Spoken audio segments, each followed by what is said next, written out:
أستاذنا الأستاذ الدكتور عبد المنعم أحمد سلطان، هل هناك ضوابط فقهية ينبغي مراعاتها عند يعني إعطاء الصدقة أو الزكاة أو ما إلى ذلك؟ ما هي هذه الضوابط فضيلة الدكتور؟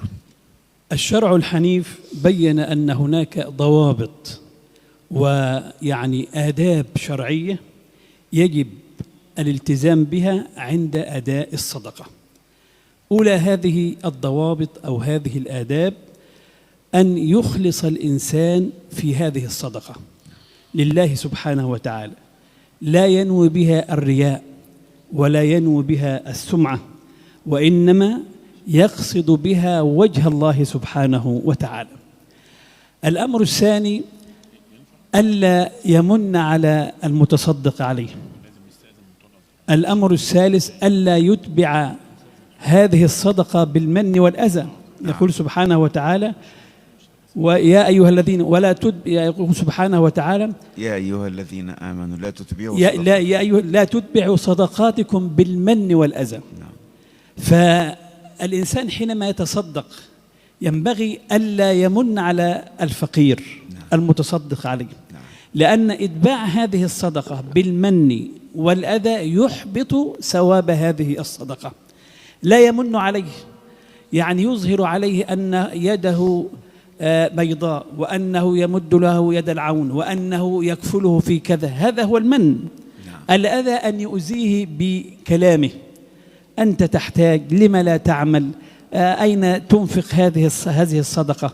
هذا المن وهذا الأذى نهى عنه ربنا سبحانه وتعالى.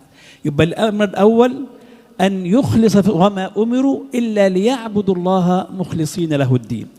الأمر الذي بعد ذلك ألا يمن كما قلت على المتصدق عليه، وألا يؤذيه بلسانه. ولننظر إلى السيدة فاطمة الزهراء رضي الله تبارك وتعالى عنها، حينما كانت تتصدق كانت تطيب الدرهم، وحينما سئلت عن ذلك قالت لأنه يقع في يد الله عز وجل قبل أن يقع في يد الفقير. كذلك أيضا يجب الالتزام في إخراج الصدقة كما قلت أن يكون الهدف منها مساعدة الفقراء ومساعدة المحتاجين.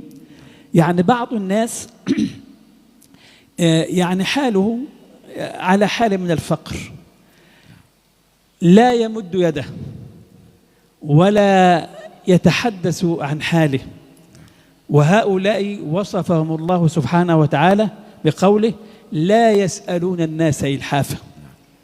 من كثرة أدبه مع الله عز وجل وكثرة طاعته لله سبحانه وتعالى لا يسأل غير الله سبحانه وتعالى. فمن هذه الآداب ومن الضوابط أن المتصدق يسأل عن هذا الفقير وعن هذا المحتاج، كما يحسبهم الجاهل أغنياء من التعفف، تعرفهم بسماهم لا يسألون الناس إلحافا. فهذا هو من أهم الضوابط، ينبغي على المسلم أن يسأل عن هؤلاء المحتاجين، هؤلاء الذين يحتاجون إلى الصدقة، لكن عزة نفوسهم وكرامتهم تمنعهم أن يمدوا أيديهم، وإنما لا يسألون إلا الله سبحانه وتعالى. أيضا من هذه الضوابط كما قلت أن يسأل عن هؤلاء. ومن هذه الضوابط أن المسلم أو الهيئات التي يعني تهتم بجمع الصدقات والزكوات وتوزيعها أن تراعي الأول في الأول، الأكثر حاجة والأكثر احتياجا في ترتيب يعني من يأخذ هذه الصدقة. بعض الناس يعني يحتاج إلى شيء قليل، والبعض يحتاج إلى حد الكفاية. وسيدنا عمر رضي الله تبارك وتعالى عنه يقول: إذا أعطيتم فأغنوا. إذا أعطيتم فأغنوا، يعني إذا كان الفقير يحتاج أعطيه ما يغنيه، مالا يكفيه ويسد حاجته. كذلك أيضا يعني ينبغي كما قلت أن يسأل عن هؤلاء الذين لا يسألون الناس إلحافا، لكن إن جاءه بعض من يتخذ التسول حرفة أو يعني يكثر من سؤال الناس، لا يرده، وإنما يعطيه الشيء اليسير، يعطيه الشيء اليسير ويضع أوليته في الذين لا يسألون الناس إلحافا. هذا نوع من الضوابط حتى تقع الصدقة في يد الفقير، وحتى تسد الصدقة حاجة وخلة هذا المحتاج.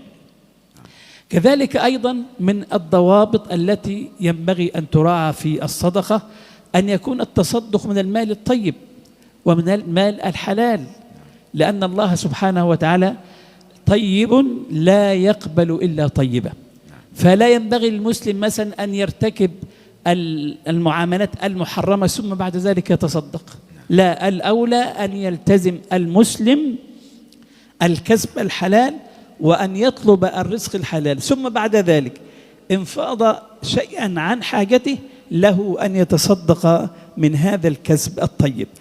فالكسب الطيب والكسب الطيب الحلال هو من الضوابط التي وضعها المشرع لقبول الصدقة عند الله سبحانه وتعالى. كذلك أيضا من الضوابط الشرعية التي وضعها العلماء فيما يتعلق بإخراج الصدقة، يعني مراعاة الأشياء النافعة كالمستشفيات ومثلا دور العلم، والعمل على يعني مساعدة المشروعات الصغيرة، مشروعات الإنتاجية الصغيرة.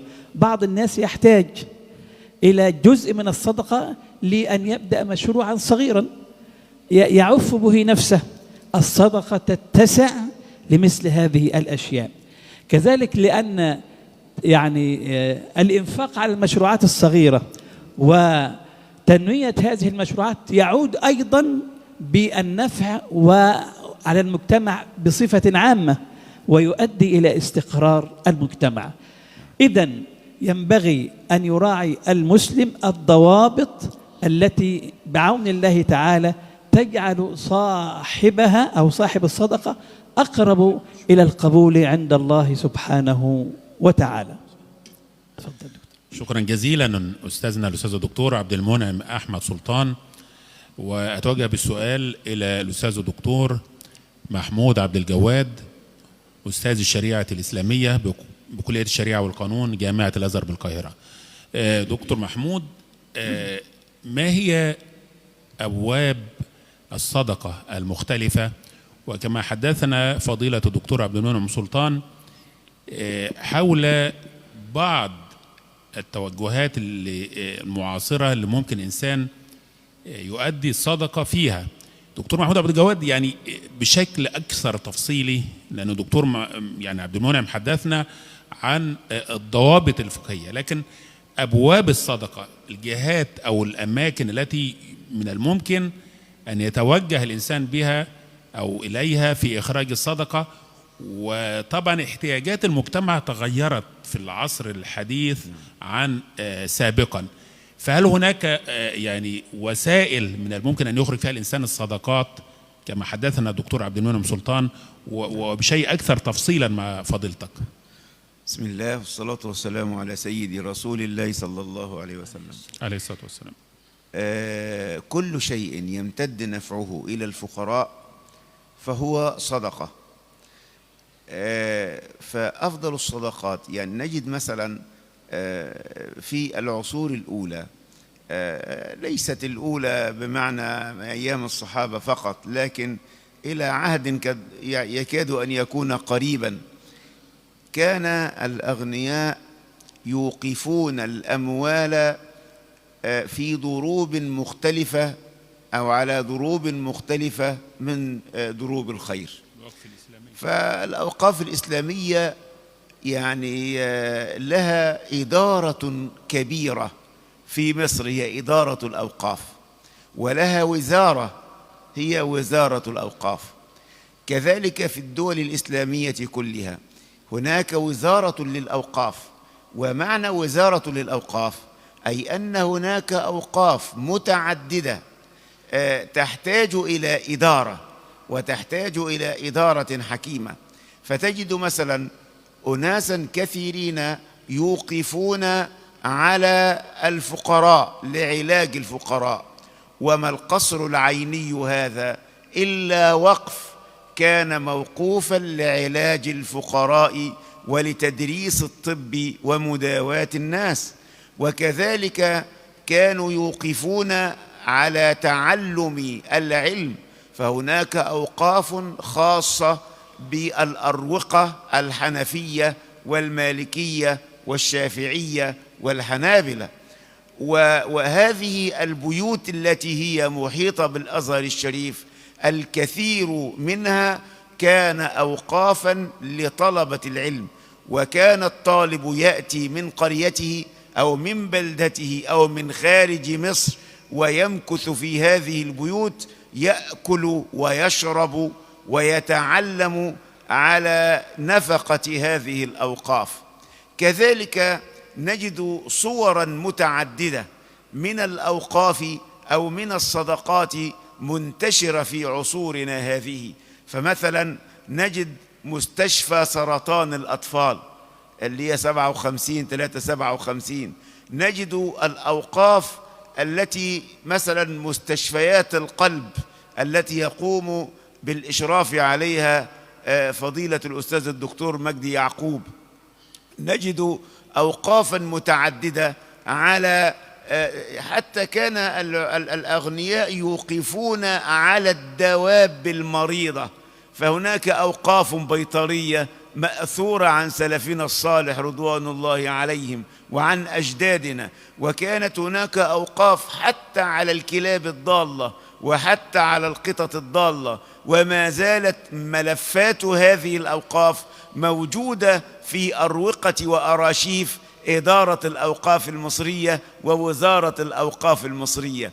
فكان هؤلاء لهم بعد نظر في التصدق في جوانب الحياة المختلفة التي تعود بالنفع على الناس. ونجد مثلا سيدنا عثمان بن عفان رضي الله عنه، كان النبي صلى الله عليه وسلم يريد أن يجهز جيش العسرة، ولكن بيت مال المسلمين لا يوجد فيه مال، فالنبي صلى الله عليه وسلم وقف في المسجد يدعو بالصدقة والتبرع لتجهيز جيش المسلمين. ونجد أن سيدنا عثمان بن عفان كان يقف في كل مرة ويقول: علي 100 من الإبل يا رسول الله، بل علي 200 من الإبل يا رسول الله، بل علي كذا، بل علي كذا. والنبي صلى الله عليه وسلم يتهلل وجهه ثم يقول بعد ذلك: ما ضر عثمان ما فعل بعد اليوم. يعني الصدقة جعلت سيدنا عثمان يبشر بالجنة على قيد الحياة بكلام النبي صلى الله عليه وعلى آله وصحبه وسلم.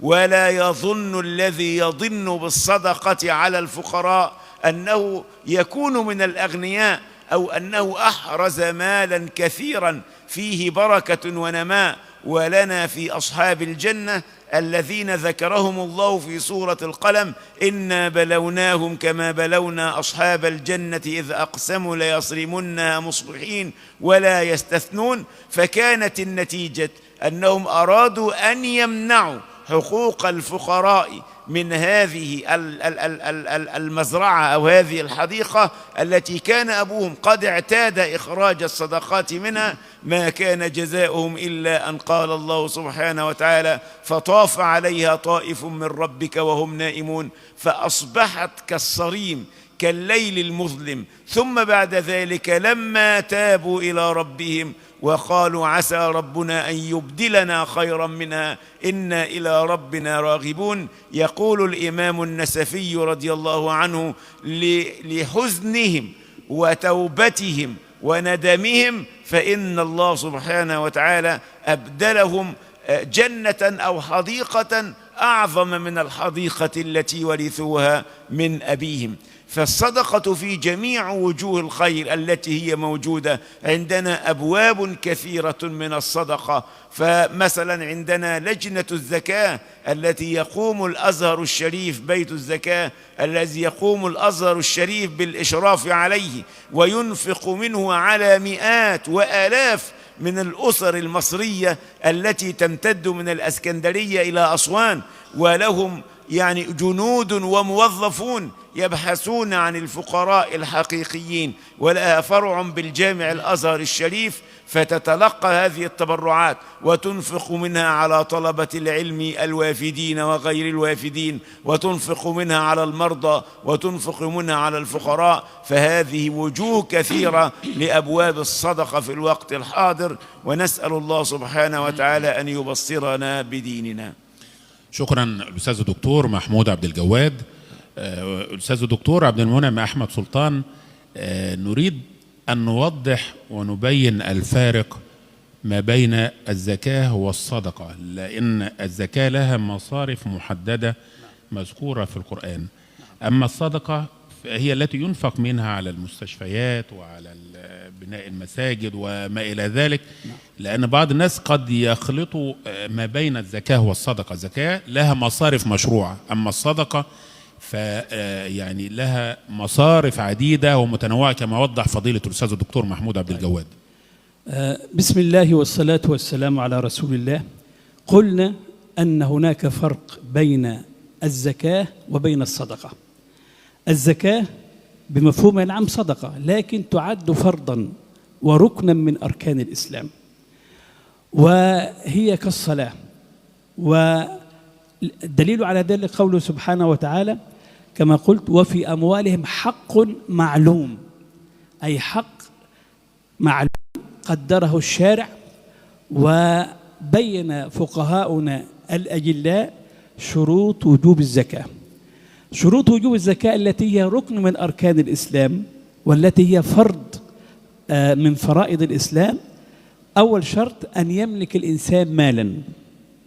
الأمر الثاني أن يكون المال ده زائدا عن حاجته، يعني بعد كل ما يحتاجه من نفقة وما إلى ذلك يفيض لديه مال. الأمر الثالث أن يبلغ هذا المال نصاب. ومعنى نصاب يعني إيه؟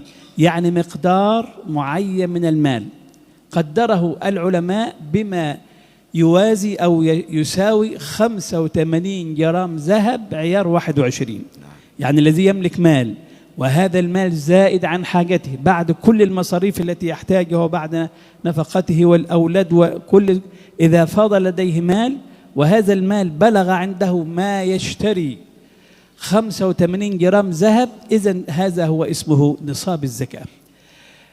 إذا ملك نصاب وحال عليه الحول، والمراد بالحول هو السنة الهجرية وليس السنة الميلادية، فمن يملك مال والمال زائد عن حاجته وبلغ نصابا وحال عليه حول هجري يجب حينئذ إخراج الزكاة.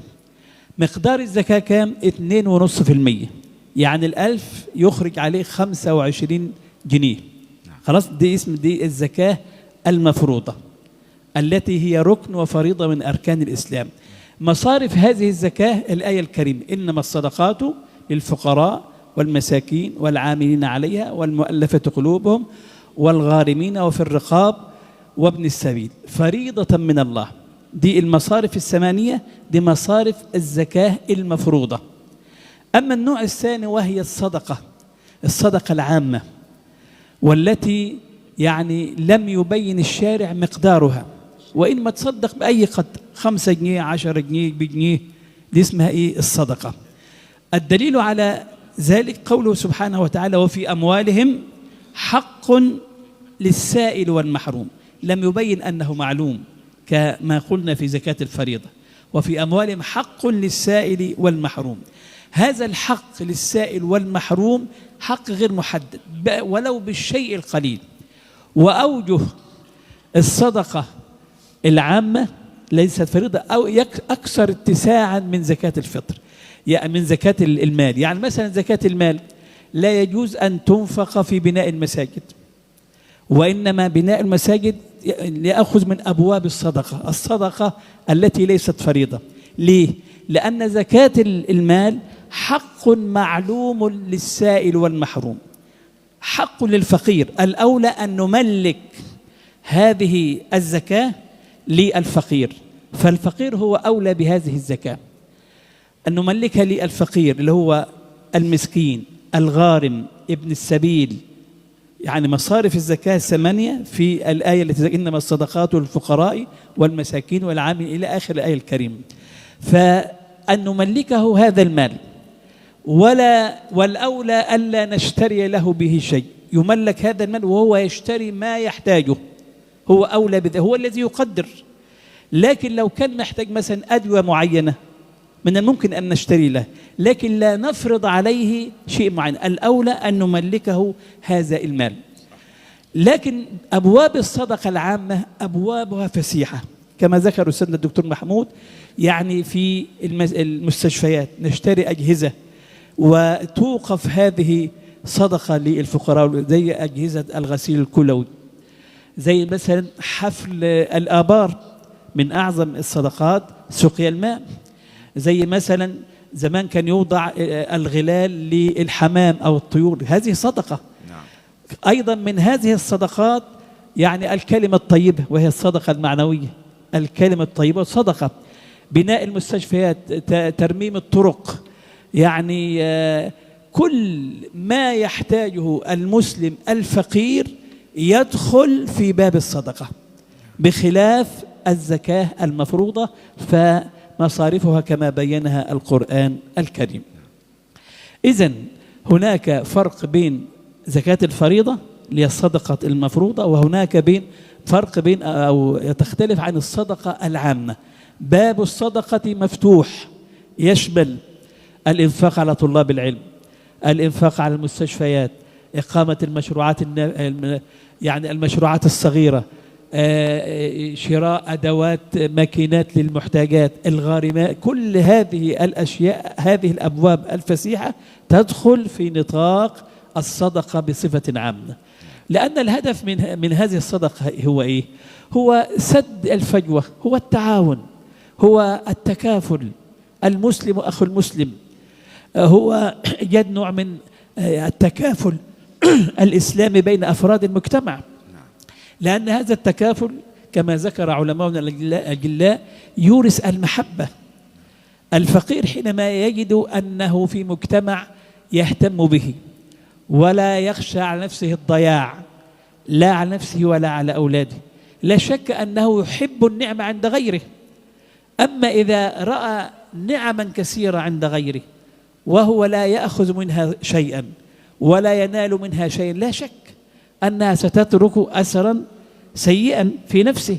لكن إذا قمنا بجعل الصدقة وجعل الصدقات يعني وسيلة في حياتنا، وأكثر المسلمون من إخراج الصدقات كنوع من التعاون، هذا يورث المحبة، وهذا يورث يعني التكافل، وهذا يورث أيضا يؤدي إلى استقرار المجتمع. لأنه إذا يعني بخل الأغنياء بأموالهم على الفقراء، لا شك كما نعلم ستترك هذا البخل سيترك أثرا سيئا في حياة الناس، ويؤدي يعني إلى أن تتغير القلوب الإنسان حينما يرى مثلا جاره الغني سياراته ومحلاته وما إلى ذلك ولا ينال منها شيء. إذا ذبح لله ذبيحة يعطي الأغنياء ولا يعطي الفقراء. إذا مثلا دعا إلى وليمة يدعو إليها الأغنياء دون الفقراء. فالأولى بهذا الفقير الذي ينظر إليك، شايف محلاتك وشايف العربيات وشايف الفلوس وما إلى ذلك. ولذلك في العقيقة أول حاجة نوكل الفقراء، في الأضحية.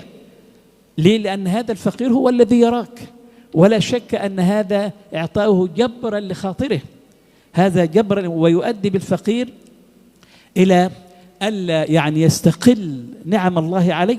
لأنه إذا حرم الفقير ربما يعني دعاه ضعف إيمانه إلى أن يرد الحكم على الله والعياذ بالله، لما يعني خلقت فقيرا وغير غني.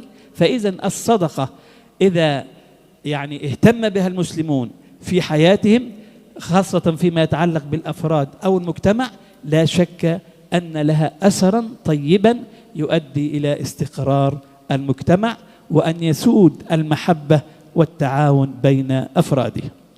شكرا للأستاذ الدكتور عبد المنعم أحمد سلطان.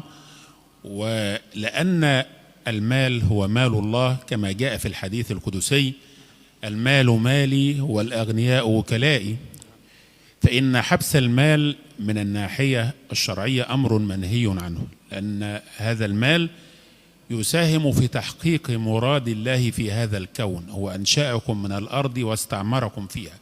من هنا السؤال للأستاذ الدكتور محمود عبد الجواد، من الناحية الفقهية والاقتصادية كيف تعمل الصدقة والزكاة كأداة لتنشيط الحركة الاقتصادية والحد من البطالة والفقر؟ بسم الله والصلاة والسلام على سيد رسول الله صلى الله عليه وسلم. هناك نوعية من رجال الأعمال كان لهم دور في التفكير في إنشاء مجتمعات اقتصادية مصغرة. هذه المشاريع الاقتصادية أو المجتمعات الاقتصادية المصغرة كان لها دورها في إنعاش الاقتصاد. مثلا فكانوا مثلا بدلا من أن يعطوا الفقير مثلا 1000 أو 2000 من الجنيهات، فكانوا يقومون بعمل مشروع له يضر عليه وعلى أسرته النفع، فلا تمتد يده بعد ذلك، بل تصبح هذه الأسرة بدلا من أن كانت أسرة فقيرة تستجدي من الناس عطاءها، أصبحت هي منتجة. وأصبح هذا المشروع حول هذه الأسرة من أسرة فقيرة إلى أسرة عندها حد الكفاية من الطعام والشراب وغير ذلك. فكانوا مثلا يقومون بشراء بقرة أو جاموسة حلوب ويعطونها لبيت فقير، ويسهمون في أول الأمر في طعامها وفي شرابها حتى تنتج هذه الجاموسة أو هذه البقرة ولدا، ثم بعد ذلك ينتفعون بسمنها ولبنها، يشربون ما يشربون ويبيعون ما يبيعون. كانوا أحيانا يلجؤون إلى أرملة فقيرة فيعلمونها الحياكة أو الخياطة، ثم يشترون لها المكن والقماش، ثم بعد ذلك هي تقوم بالعمل وتنفق على نفسها وعلى أولادها وتعف نفسها وتعف أولادها. كذلك الكثير من هذه المشروعات أسهم إسهاما كثيرا في إنعاش الاقتصاد. ولقد تعلم خبراء الاقتصاد في الدولة الذين يقومون على إدارة الاقتصاد فتعلموا من هذه الأمور وراعوا هذه المصلحة التي تجعل الأسرة بدلا من أن تعطى القليل من المال تتعلم حتى تعطى الكثير أو تعطى فقام البنك المركزي والبنك الأهلي ممثلا في البنك الأهلي وبنك مصر بنظام كان اسمه نظام المبادرة لتمويل المشروعات الإنتاجية الصغيرة، والهدف من هذه المبادرة إنعاش الاقتصاد العام. وأسهموا إسهاما كبيرا بهذه المبادرة في تحول الاقتصاد من اقتصاد راقد إلى اقتصاد ينمو ويزدهر.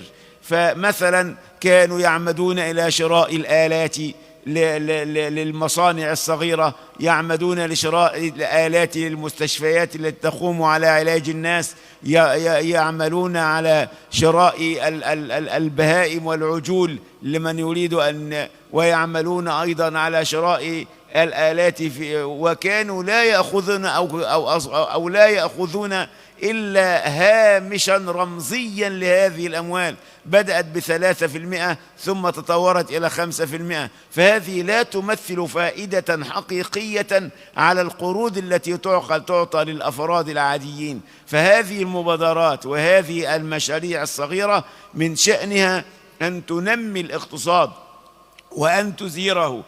كما قالوا في المثل القديم: لا تعطيني سمكة ولكن علمني الصيد، فأنا أعلمه الصيد حتى يكون معتمدا على نفسه. فهذه الضروب من المشروعات والتنميات المحلية والدولية تؤدي إلى إنعاش الاقتصاد. فبدلا من أن مثلا أن كثير جدا من الأغنياء يخطئون خطأ عظيما في توزيع أموالهم، فيعمدون إلى شهر رمضان مثلا ويخرجون كل الزكوات وكل الصدقات في شهر رمضان، تتمثل في شنط رمضان، تتمثل في الولائم، تتمثل في الأطعمة، في موائد الرحمن، ثم بعد ذلك لا يجد الفقير من ينفق عليه بداية من شوال حتى نهاية شعبان. فهذا خطأ كبير. إن الله سبحانه وتعالى من حكمته في الزكاة أن جعل دروب الزكاة تمتد إلى كل يوم من أيام السنة، فكل حقبة مالية أو كل مبلغ مالي له نصاب معين وله زكاة كل فرد، حوله يخالف حول الإنسان الذي يعني بجواره أو الناس الآخرين. فأنا مثلا امتلكت مثلا $500,000 جنيه في شهر مثلا شهر الله المحرم، ففي شهر الله المحرم القادم أنا أخرج زكاتها، وغيري يخرج في شهر شوال، وغيري يخرج في شهر ذي القعدة، وغيري يخرج ماله في شهر، يتنوع الحول على كل أيام السنة، بحيث أن الفقير يجد كل يوم من ينفق عليه، ولا تتمركز النفقة أو الزكاة أو الصدقات في شهر رمضان. فهذا خطأ كبير، حيث يجمعون الأموال كلها ويخرجونها في شهر رمضان، ثم بعد شهر رمضان من للفقراء في 11 شهرا من للفقراء ينفق عليهم. ثم بعد ذلك تجد أن الله سبحانه وتعالى جعل للزروع مواسم معينة تخرج منها الزكاة، وجعل للركاز مواسم معينة أو أنصبة معينة، وجعل للذهب والفضة أنصبة معينة، وجعل للأغنام والأبقار أيضا أنصبة معينة أو حولا معين، بحيث أن عامل الزكاة على عهد رسول الله وفي العصور التالية كان كل يوم يجد الفقير من ينفق عليه، فلا نجد بعد ذلك محتاجا أو مريضا لا يجد علاجا أو رجلا لا يجد طعاما لأسرته، لأن الزكاة قد غطت يعني أيام السنة كلها. ثم بعد ذلك إن كانت الزكاة لا تكفي فالصدقات تقوم بهذه المهمة وتتوزع أيضا على أيام السنة، وتتوزع على كل الفقراء بكل دروب الحياة والأنشطة الحياتية المختلفة. شكرا أستاذ الدكتور محمود عبد الجواد. والسؤال الأخير للأستاذ الدكتور عبد المنعم أحمد سلطان: كيف يمكن أن تتحول الصدقة من مبادرات فردية إلى ثقافة مجتمعية مستدامة، وكيف يمكن تنظيم عمل مؤسسات الخيرية والجمعيات التي تعمل بعشوائية؟ قلنا أن المجتمع الإسلامي هو مجتمع مترابط، المسلم أخو المسلم، إنما المؤمنون إخوة.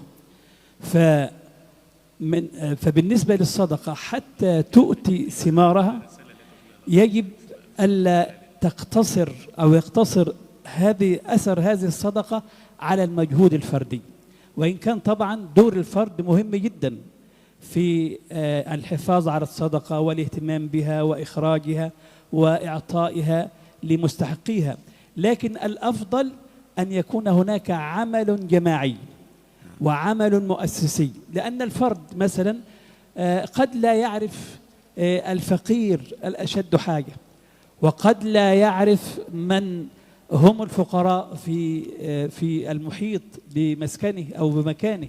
فأن يكون النشاط المؤسسي هو الذي يتولى الصدقة جمعا وتوزيعا بتحديد الفقراء وكتابة أسمائهم، والأولى فالأولى لا شك أن هذا النشاط المؤسسي وهذا النشاط الجماعي لا شك أثره يعني أكثر فائدة من أن يستقل كل إنسان بإخراج صدقته، لأنه ممكن الإنسان يعرف بعض الفقراء فالبعض يعني يكسر الكثير من الناس يعطي هؤلاء فقط، رغم أن هناك العديد من الفقراء الأشد حاجة. فإذا تم عمل الصدقة بإخراجها والاهتمام بها والحث عليه، إذا أخذ هذا صورة جماعية تقوم على التعاون ويكون عملا مؤسسيا منظما، لا شك أن ثمار هذا العمل تكون أكثر فائدة بالنسبة للفقراء وبالنسبة للمجتمع. فدائما يد الله مع الجماعة، وإنما المؤمنون إخوة.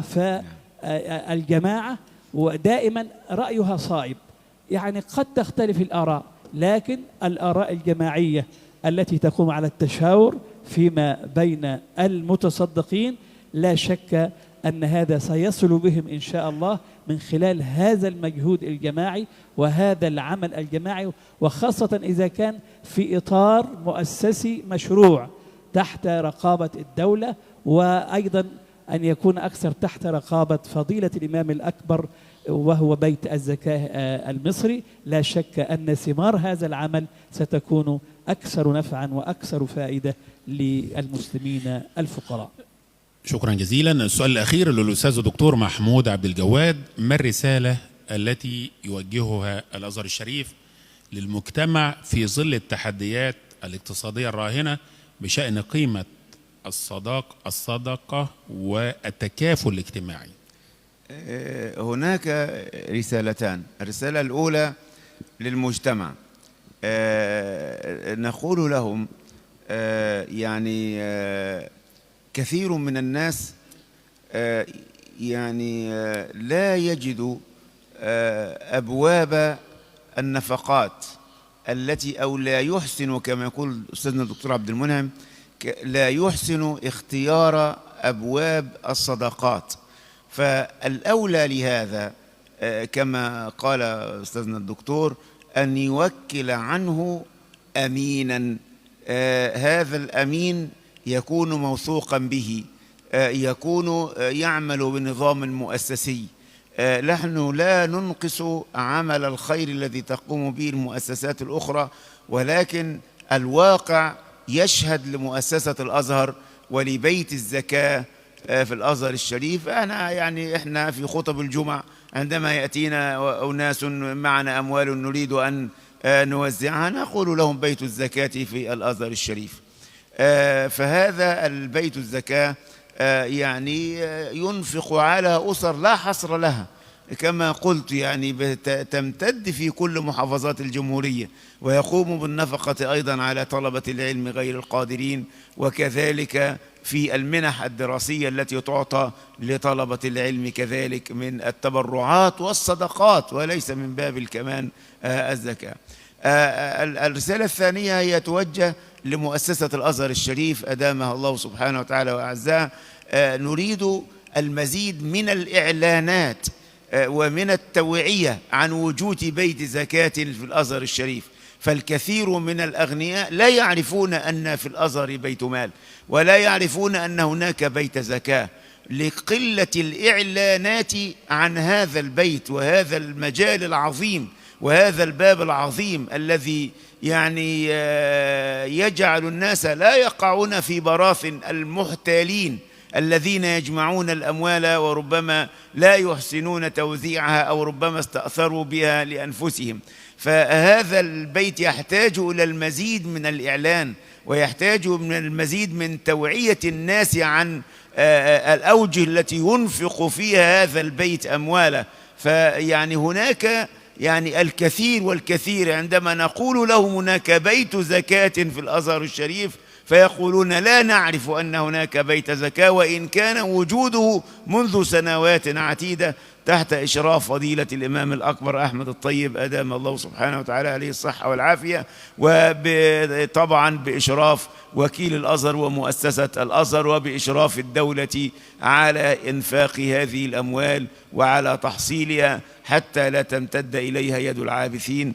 أقول قولي هذا ونستغفر الله لنا ولكم، وجزاكم الله خيرا. شكرا جزيلا. نشكر ضيفينا الكريمين الأستاذ الدكتور عبد المنعم أحمد سلطان، أستاذ الشريعة الإسلامية بكلية الحقوق جامعة المنوفية. شكرا جزيلا فضيلة الدكتور. ونشكر الأستاذ الدكتور محمود عبد الجواد، أستاذ الفقه بكلية الشريعة والقانون جامعة الأزهر الشريف بالقاهرة، وعضو اللجنة الرئيسة للفتوى بالأزهر الشريف. أيها الإخوة الأحباب، كنا معكم في هذا الملتقى الفقهي حول الصدقة وأثرها في استقرار المجتمعات، رؤية فقهية. نشكركم على وعد باللقاء في ملتقيات أخرى، والسلام عليكم ورحمة الله وبركاته.